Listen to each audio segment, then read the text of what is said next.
We're on 262, please. 262. As you stand with us, that's 262. There is power in the blood. At 262. Let's throw in. Let's throw 4 powers in on the chorus, please. All right.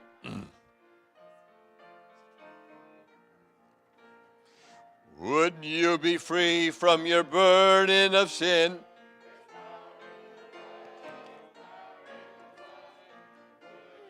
Evil a victory win. There's wonderful power in the blood. There is power, power, power, power, wonder-working power in the blood of the Lamb. There is power, power, power, power, wonder-working power in the precious blood of the Lamb. That's 262. Would you be free from your passion and pride? There's power in the blood, power in the blood. There's wonderful power in the blood. There is power, power, wonder-working power in the blood of the Lamb. There is power, power, power, power, wonder-working power in the precious blood of the Lamb. Would you be whiter, much whiter than snow? There's power in the blood. Sin stains are lost in the life-giving flow. There is power, power, power, power, wonder-working power in the blood of the Lamb. There is power, power, power, power, wonder-working power in the precious blood. Hey, let's see how this will sound. Just ladies, you do the regular power, and the gentlemen, you'll do the 4 powers, okay? So you do the 2 powers, ladies, and the gentlemen will do the 4 powers. Would you do service for Jesus, your King? There's power in the blood, power in the blood. Would you live daily his praises to sing? There is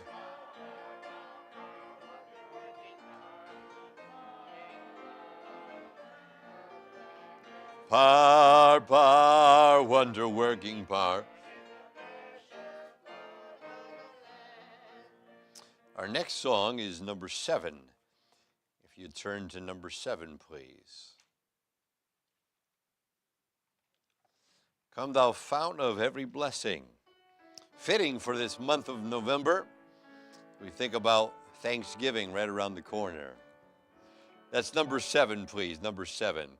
Come thou fount of every blessing, tune my heart to sing thy grace. Streams of mercy never ceasing, calls for songs of loudest praise.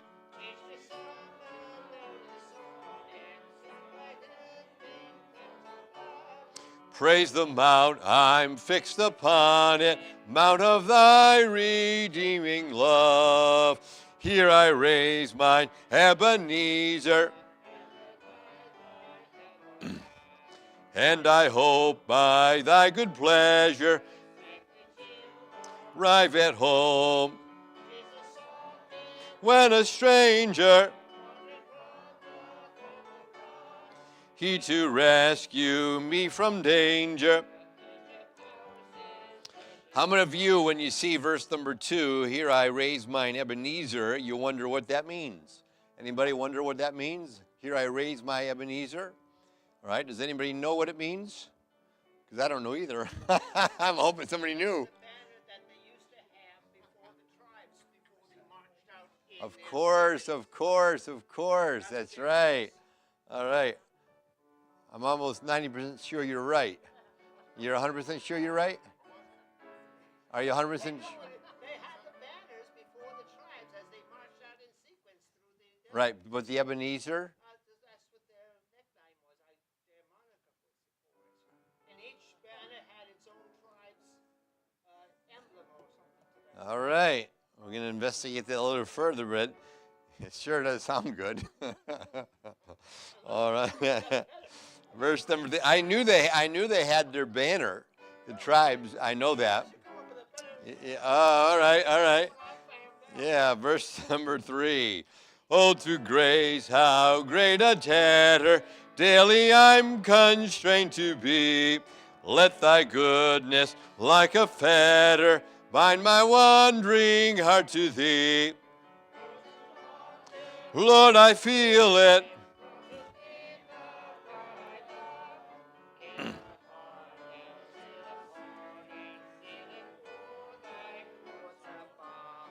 All right, thank you. Let's move up to 538 now, please.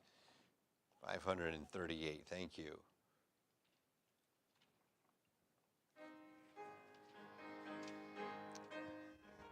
Thanksgiving service and pie fellowship, it'll be next Tuesday evening, all right?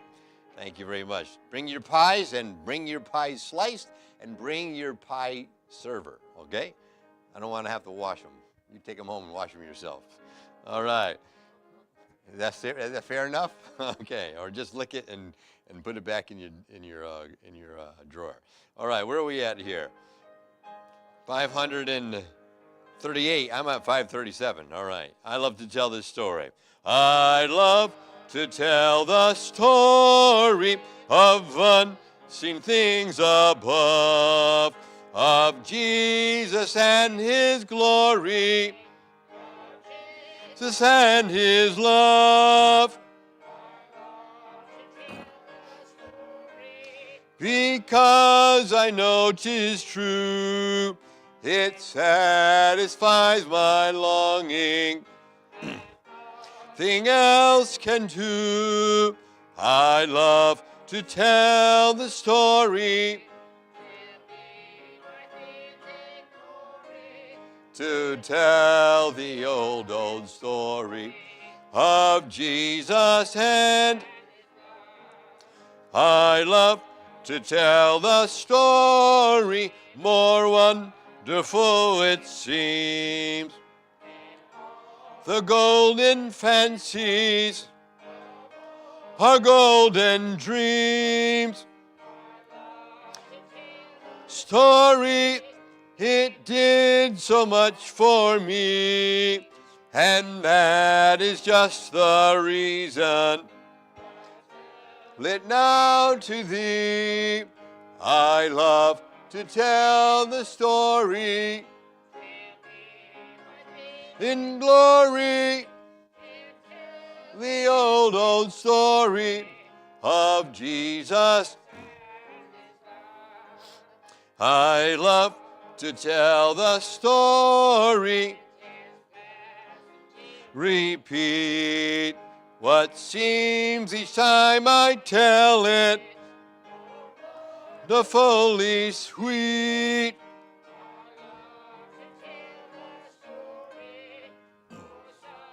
I've never heard the message of salvation. The word, I love to tell the story. 'Twill be my theme in glory. The old story of Jesus and his love. I love to tell the story for those who know it best. Hungering and thirsting, it like the rest. In scenes of glory, I sing the new song. Story that I have loved so long. I love to tell the story, my theme and glory, to tell the old story.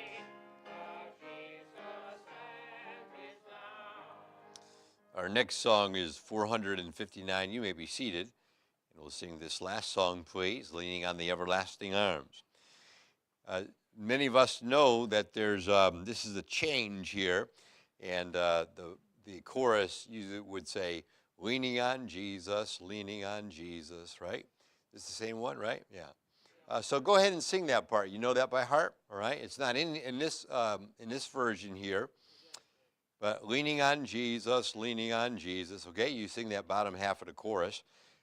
Those of you who know it by heart, and we'll sing on the first stanza, of course. Whoa, what a fellowship, what a joy divine, leaning on the everlasting arms. Blessedness, what a peace is mine, leaning on the everlasting arms. Leaning on Jesus, safe and secure from all alarm. Leaning on Jesus, leaning on the everlasting arm. Oh, how sweet to walk.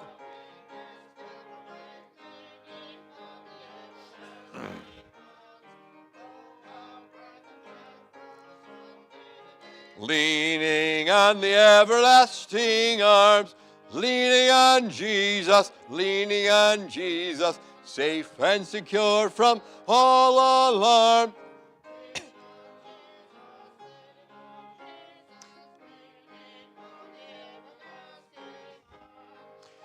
What have I to dread?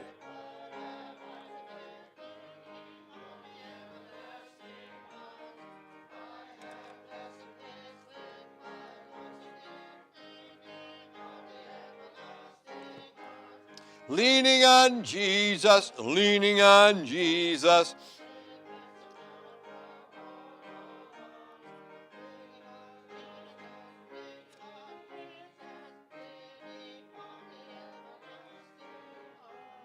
Thank you so much. How's it coming with Romans 8:35? How's it coming? Ashley, I instructed Ashley how to do it, and she's going to count to 10, with her fingers. So then she's in her room, and Dad, I've been doing it this way, and she has about she has about 20 sets of 10, and she over and over and over. I said, oh, that's good. That's more than enough, Ashley, at one time. So you got that? She's got 10 X's, and she has about 20 sets of those. No, actually, all you had to do it was just that one time. So I think she's going to have it memorized. She's been saying it in her room. She's been saying it in front of the refrigerator. I told her to say it for breakfast, for lunch, at supper, before you go to bed, and I guarantee you she'll do it all 4 times, no doubt. Right before you go to bed, actually, just say this. You'll have it memorized in no time. I started her today. I forgot to get her started earlier, but I think she'll do it. So I'm asking you, how you doing? Good? But just say it out loud. Just say it out loud and walk away from it. You got to say it out loud. You know that, right? Yeah, you got to say it out loud. You got to hear yourself. You got to hear yourself say it. But you won't have trouble when we think we have trouble on Wednesday. You will not have trouble on Friday. What happens is if you just be consistent, because through all this whole year, I said, oh, this is so tough. I can't get these verses together. And next thing you know, they're just flowing together perfectly. And so that's what I was saying all year long. You can do it. You can do it. I'm telling you, you can do it. And when you have trouble in the one area, you just take that. Because what I'm finding myself doing is taking the verse and going and adding another verse that I've already memorized, or I'm skipping 2 or 3 verses to get to a verse, and I got to really concentrate. So that I start memorizing. Oh, there's 3 in a row 4s. There's 3 who's. There's a but at the end of this verse, so I know the next verse is but. See, I'm doing it that way. I said, oh, okay, I got it. If I put an and in there and not a but, I'm going to throw myself off. If I put a 4 in there and not an and, I'm going to throw myself off. So now I know there's 2 ands. There's and he that searcheth the hearts knoweth what is the mind of the Spirit, because he maketh intercession for the saints according to the will of God. And we know that all things work together for good. See, I knew there's 2 ands there. So I got it. So you just got to find the feel, and then you underline it and on your paper, and you say, okay, I got this. So it can be done, and the Ramsarans are proving it. It can be done. It can be done. So thank you.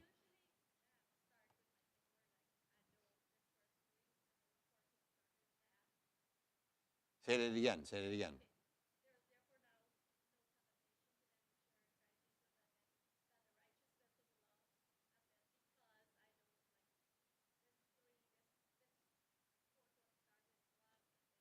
Okay. Yes. No, no. No. That's good. That's good. So you have a method, and to us, we would say, that's kind of confusing. But my method might be confusing to you too.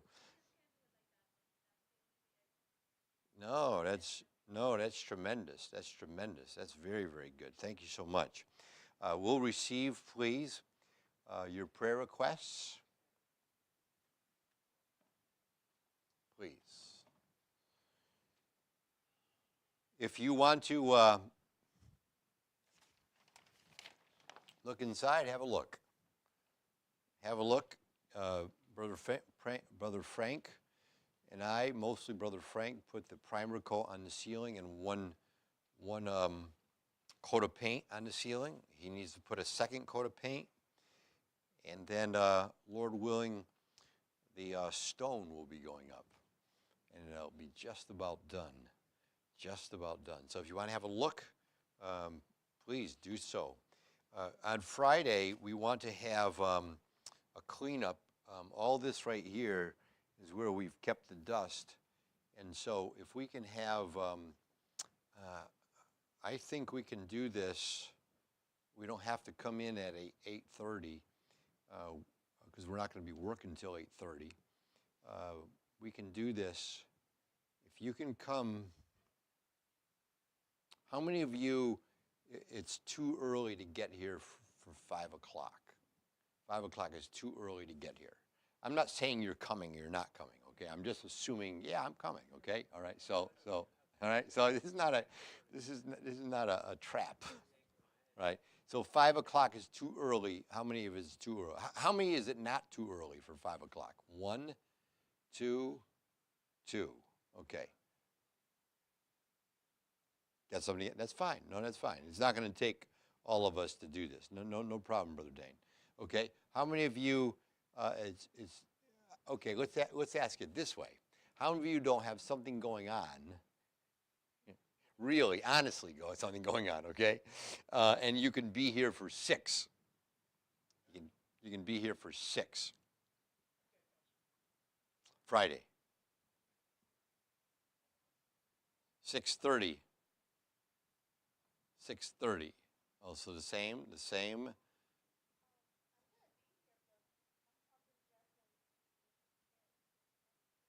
What time is that?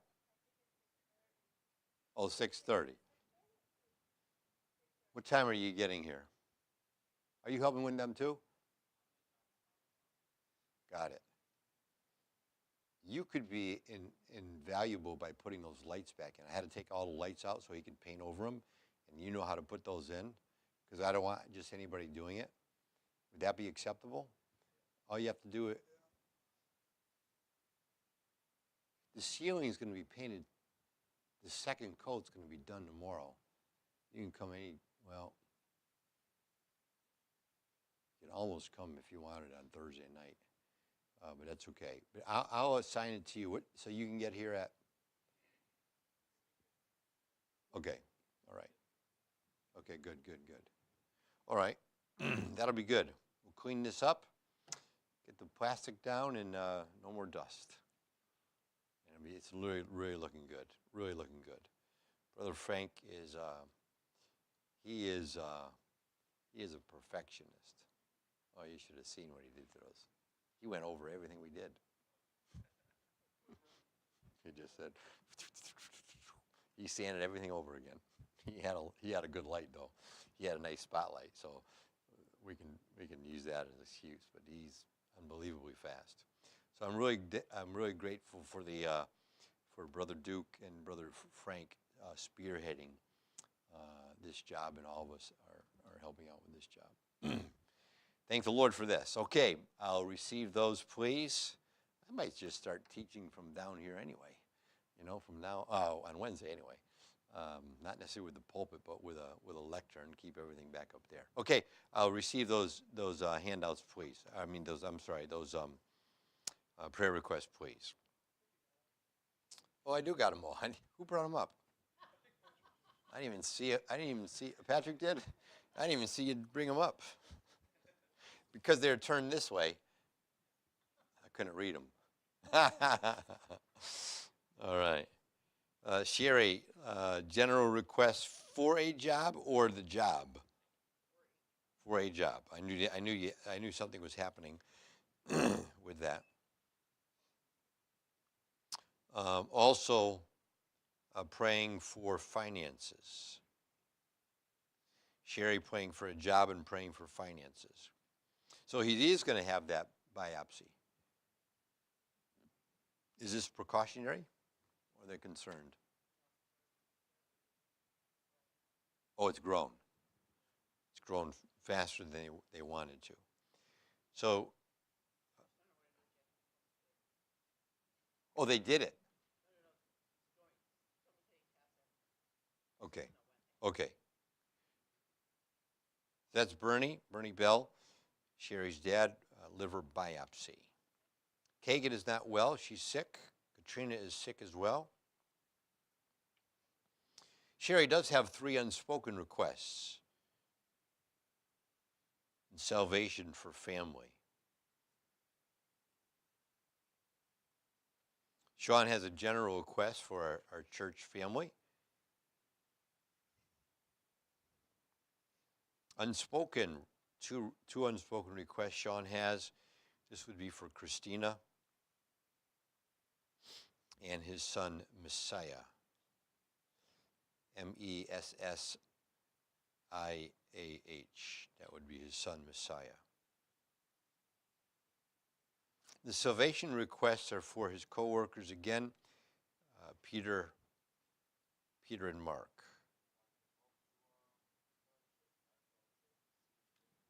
Very nice. I remember you mentioning it last year.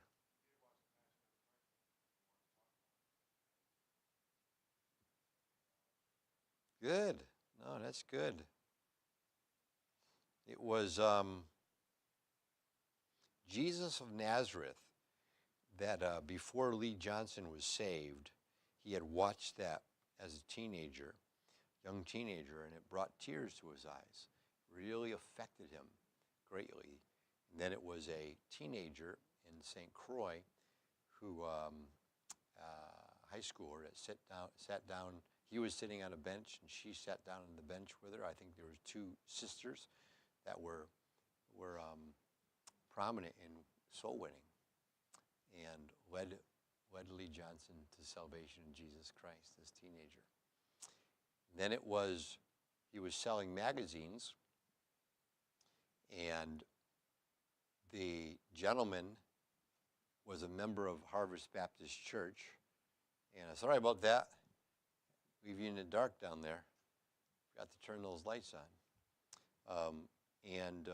His name was Wes Anderson. Soul winner, loved the Lord, and invited Lee Johnson to church. And the rest is history. Lee Johnson, missionary to Peru now for about 35 years. Brenda mentions general request for learning the verses. Romans. A health deed for Ronald's co-worker's mom.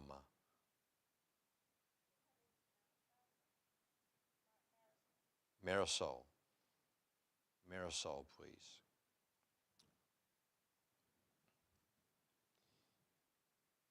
Then also Brenda has a co-worker whose mom has dementia.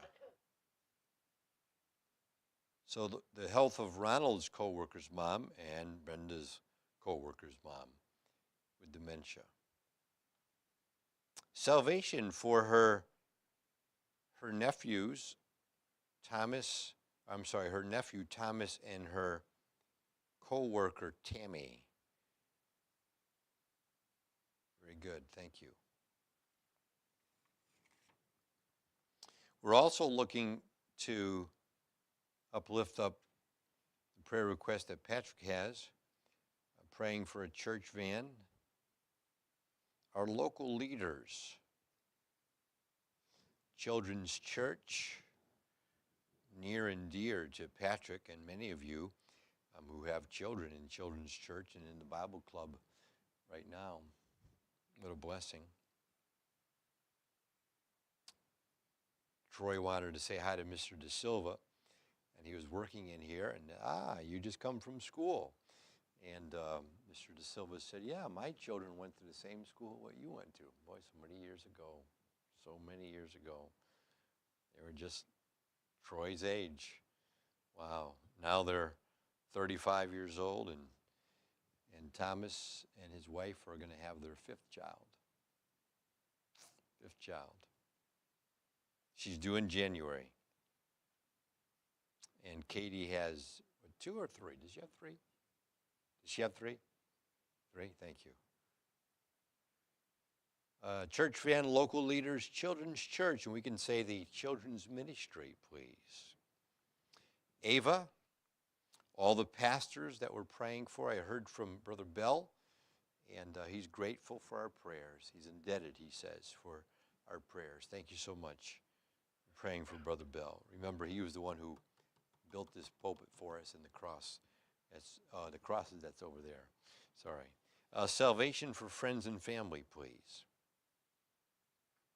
Let's not forget to pray, as December 14th is right around the corner, less than a month away now. Prepare Him Room, the Christmas program.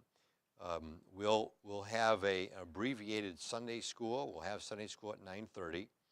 It'll be abbreviated. We'll end it at 10 o'clock, and then we'll just get prepared for the presentation for 10:30. Thank you so much. All right.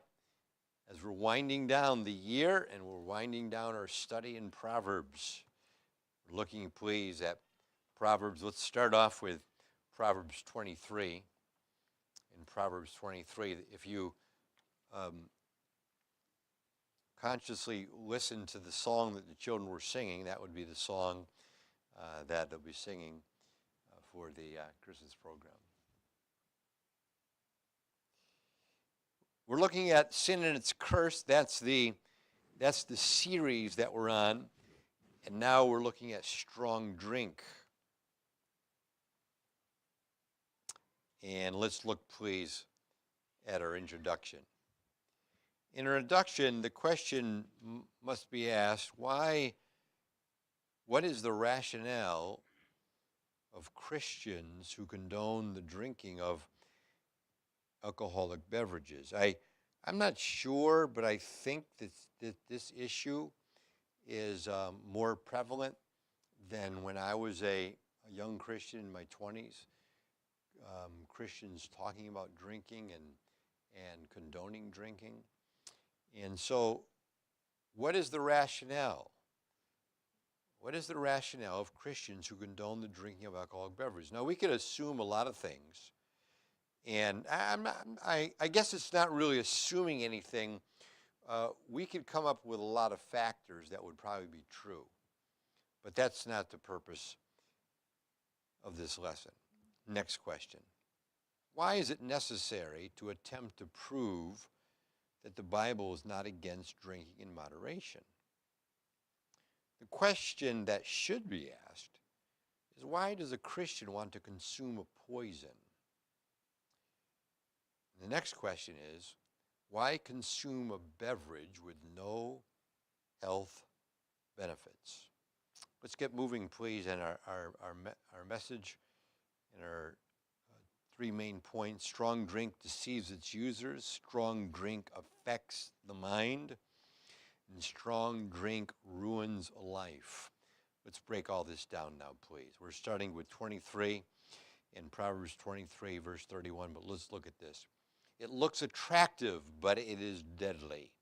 We see this in verses 31. That should be 31. I just crossed it up. I have 13 A and B. So that should be 31A and 31b. All right, let's look at 23, verse 31, please, and let's read that.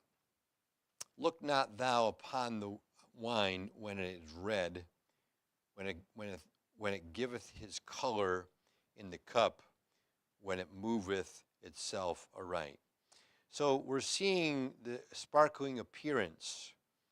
We're also seeing, notice at the latter half of verse 31, when it giveth its color in the cup, when it moveth itself aright. It goes down smooth.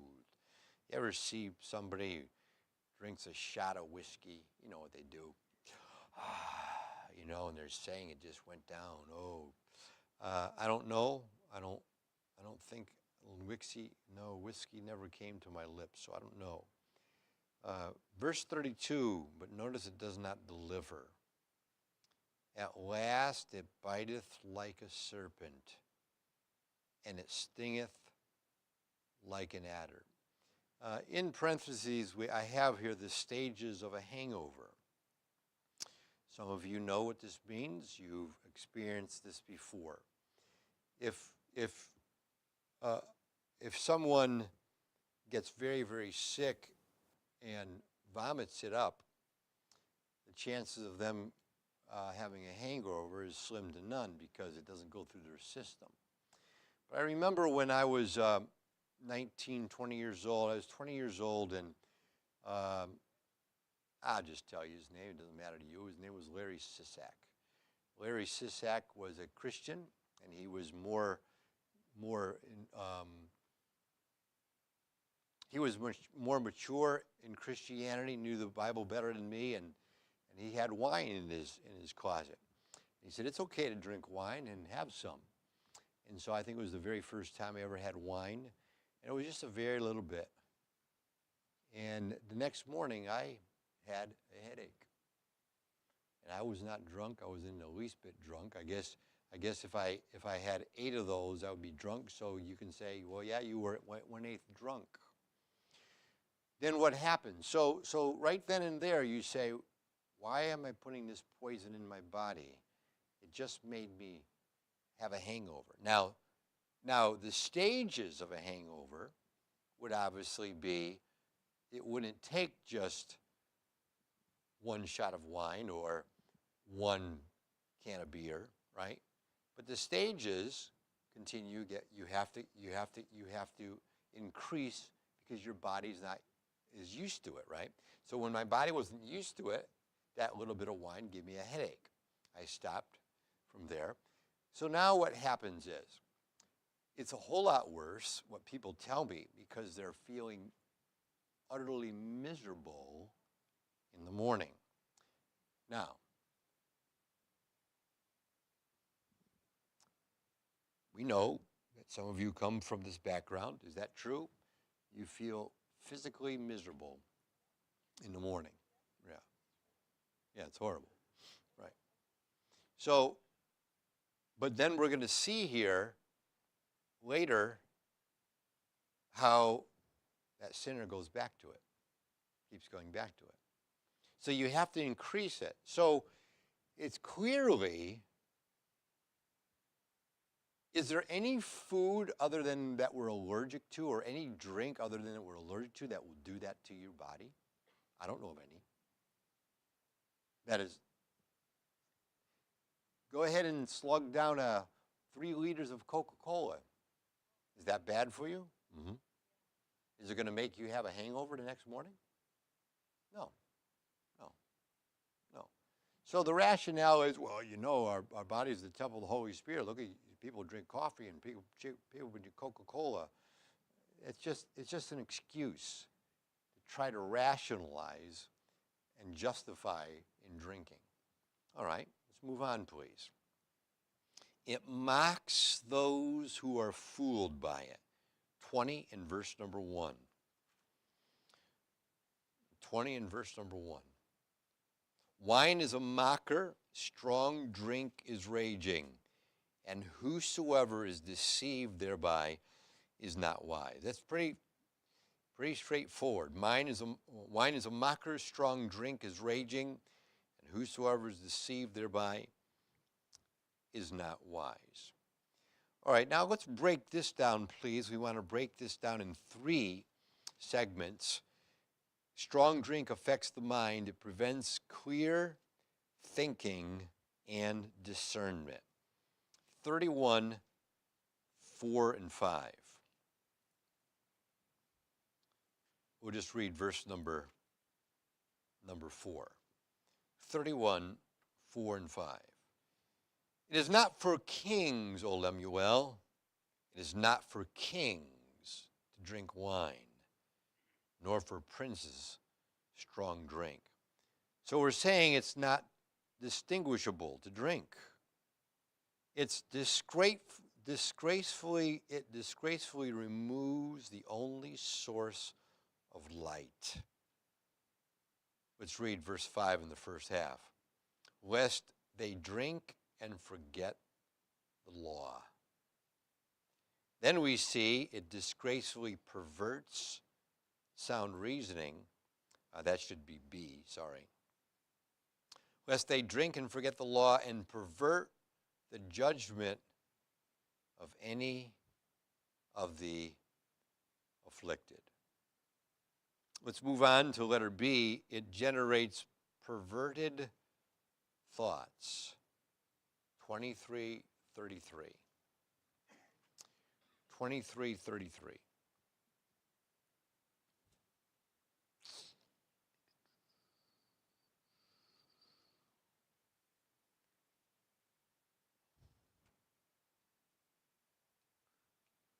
Thine eyes shall behold the strange. Now, if you read all the verses that we just read, let's start with. We're going to cover these verses from verse 29 all the way through. So you see, it's talking about drinking. But let's just go right to 33, please. Thine eyes shall behold a strange woman, and thine heart shall utter perverse things. There's a loss of inhibitions. There's a loss of judgment and impulse control when somebody's drinking because it's going to pervert their thoughts. I remember a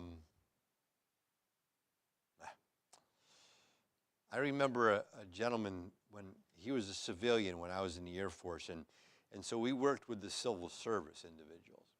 And he was a Christian. His name was Gainey. And he was an alcoholic.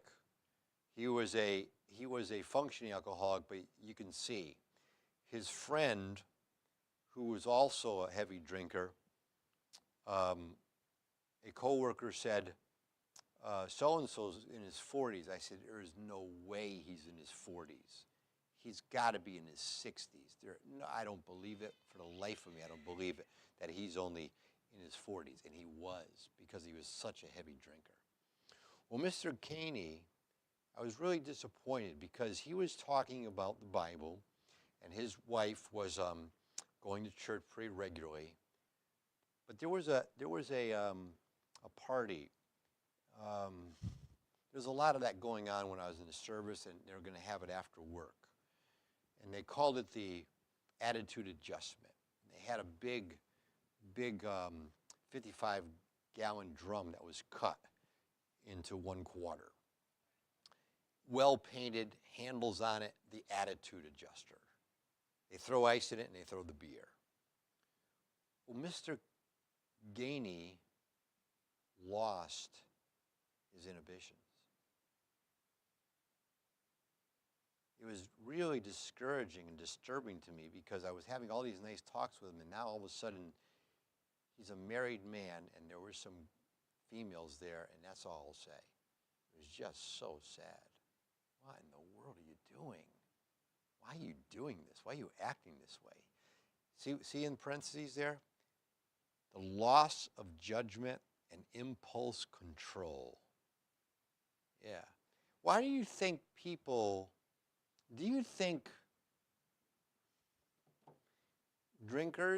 ex-drinkers, do you think that these drinkers know that this is going to happen to them? Yeah, thank you. Yeah. Right, but The lust of the flesh, right? Oh, yeah, you want that. Oh, yeah. Inhibitions. Oh, yeah. It's a sick, sick world, isn't it? When you think about it right now and what you've come out of, it's a sick world. Man, it's a sick world. So they know, and they want to. And the music gets louder and louder and louder, and it's just feeding, because that music is the same thing that help me out, 2/4 beat, right? That 2/4 beat that goes against your body rhythm. The 1/3 beat doesn't, but the 2/4, and I don't know too much. Would that be accurate? Not necessarily, but there's the music that they play is obviously, because to you and I, it makes us sick. It's like, oh, I hate this. It's going against my body rhythm. And so now it's feeding the flesh. The music's feeding the flesh. Nighttime's feeding the flesh. The drinking's feeding the flesh. Inhibitions, that's exactly what they're wanting.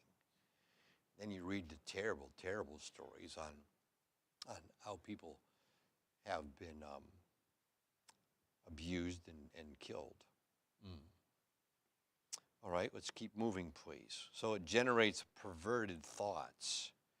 It obscures pending disaster. 31, 6 and 7, please.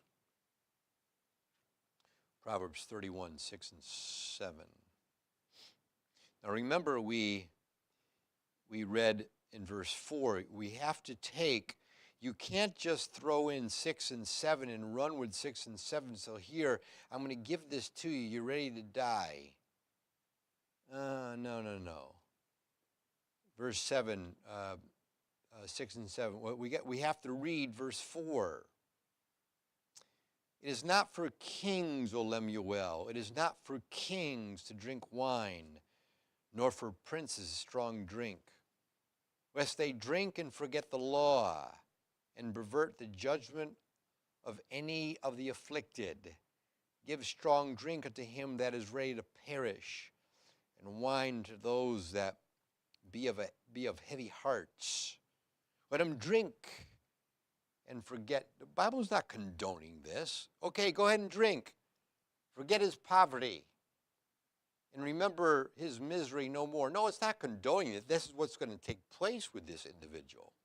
Because as every one of us know, not by experience, but what alcoholics have told me and drug users have told me.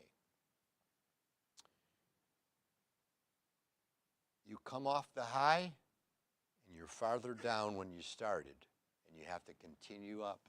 You got to keep with that high, and you got to go through stronger and stronger and stronger. They don't drink to feel good.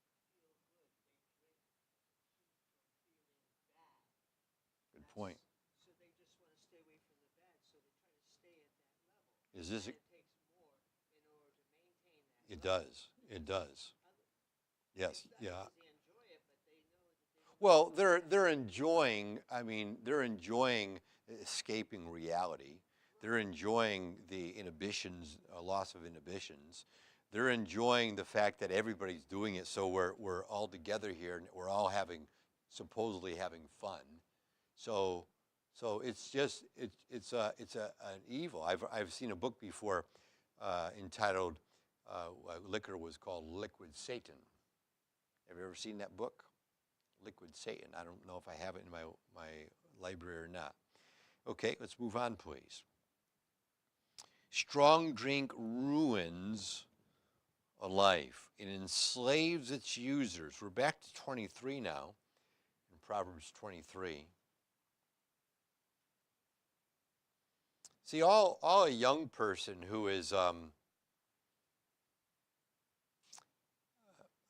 it was on the radio, on the Christian radio back in the 80s, it was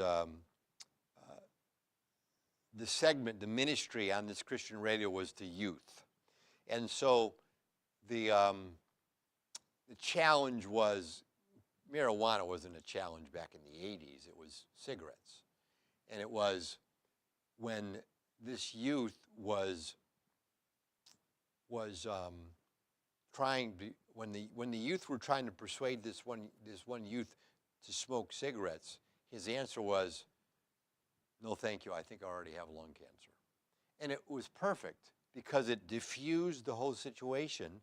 And the guy they all started laughing. They all backed off and they walked away. So this is what this teenager, because the teenager said, because the teenagers were under immense pressure, started smoking. It's the cool thing to do. Then, of course, the drink. So the one-liner that he had, we don't fault him for it. He still stood strong for it. So we're seeing here, though, it enslaves its users.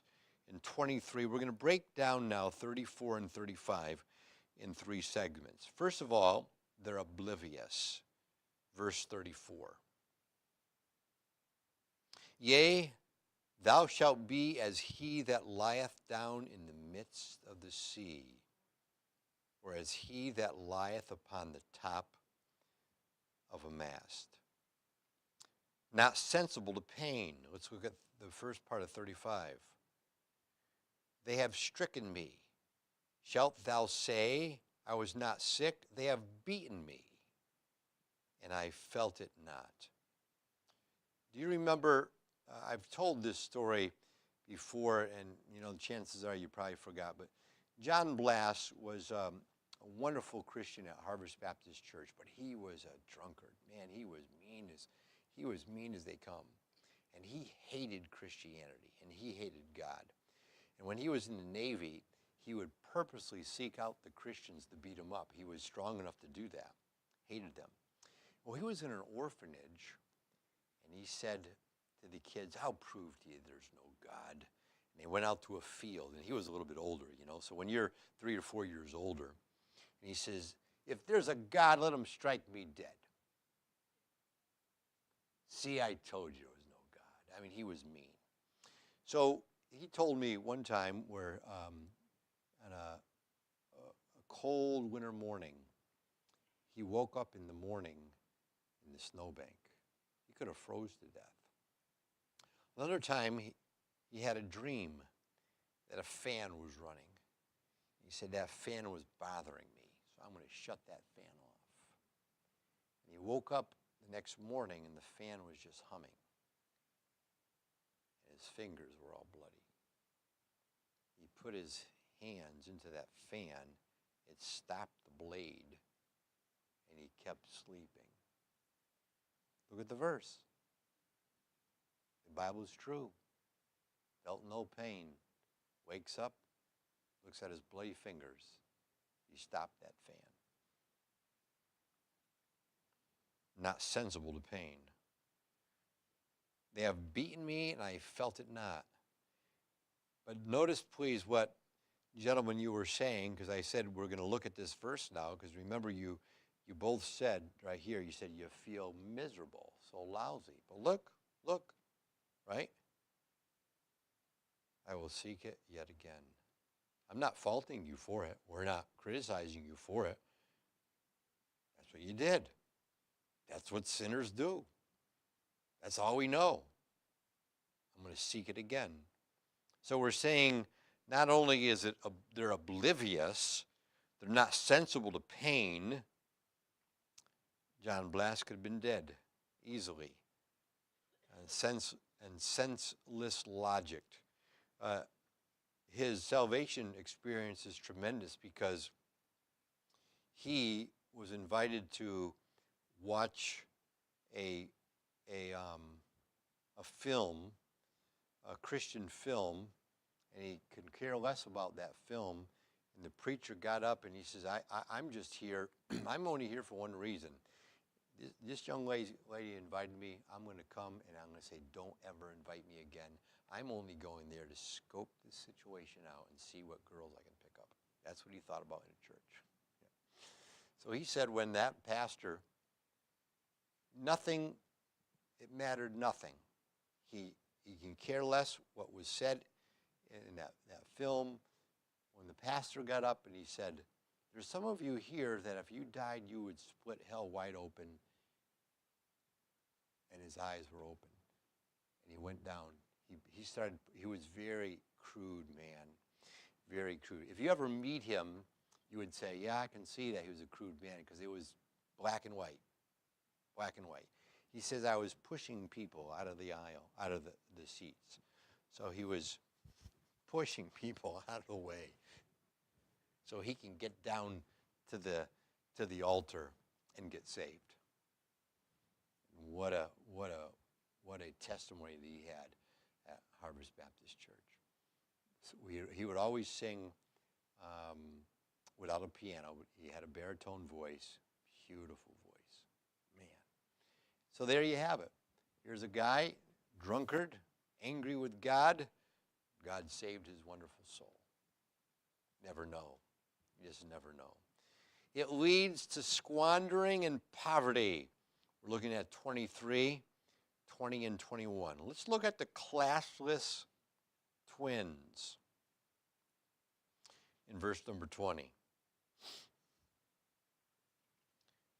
Be not among wine bibbers, among riotous eaters of flesh. That would be gluttonous people.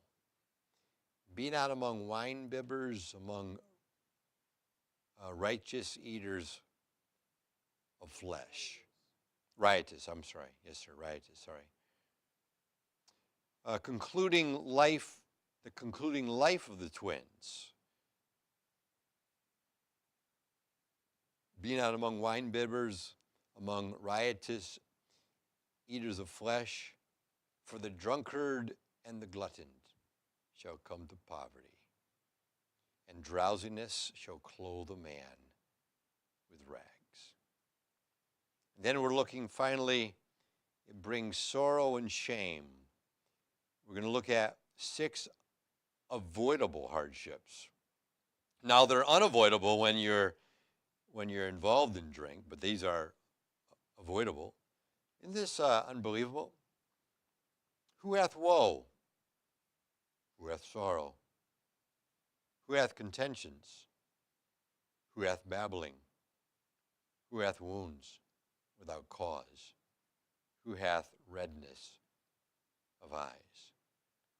They that tarry long at the wine, they that go to seek mixed wine. When what we grew up in our household was a man who was not like Mr. Gainey that I told you, that he lost his inhibitions. Well, my dad would lose his inhibitions when he lost his logic, but it wasn't perverted. It was just violent anger. Oh, he was so angry. And boy, we would just do the best we can to get it as far away from that as possible. And we saw it, but I don't drink, and I didn't grow up saying, well, I'm not going to drink because of what happened to my dad. No, I don't drink because what the Word of God declares. I see the problems that it causes. And there's plenty of problems that it causes in families. And those of you who are here, you know exactly what I'm talking about. You've seen it for yourselves. It's a vicious, vicious, vicious cycle. But it's gaining there. It's multi-million dollar, multi-billion dollar industry, and it's never going to stop until everybody gets saved. Never going to stop. Let's go to the Lord in prayer, please. We got plenty of time before we need to dismiss. It's a little bit chilly in here, huh? I'm getting a lot of cold air from behind the plastic. You guys good? Want some more heat? You're fine? Yeah, short sleeve shirt. Okay. All right, good. Let's go ahead and pray, please, and we'll pray for these requests. We don't have to pray till 8:15. It's not quite 8 o'clock right now.